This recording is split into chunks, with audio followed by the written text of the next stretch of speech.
నల్లపురెడ్డి కుటుంబం అన్నటువంటిది కొవ్వూరు నియోజకవర్గానికే కాదు, నెల్లూరు జిల్లాకి రాష్ట్ర వ్యాప్తంగా అందరికీ తెలిసినటువంటి కుటుంబమే.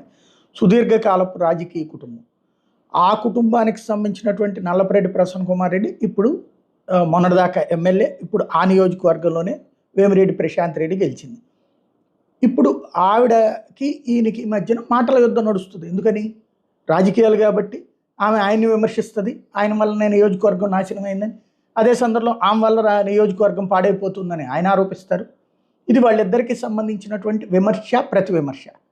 అయితే దీనికి దాడి చేయడం, ఇంటి మీద దాడి చేయటం 100 మందితో కలిసి మొట్టమొదటి జరిగింది అనుకోండి నెల్లూరు సిటీలో ఈ తరహా ఘటన. దీనికి ఇంతవరకు ప్రభుత్వం నుంచి ఎట్లాంటి రెస్పాన్స్ లేదు, పోలీసుల నుంచి ఎట్లాంటి రెస్పాన్స్ లేదు. దాడి జరుగుతున్నప్పుడు పోలీసులు ఆ ఏరియాలోనే ఉన్నారన్నటువంటిది మరొక అంశం.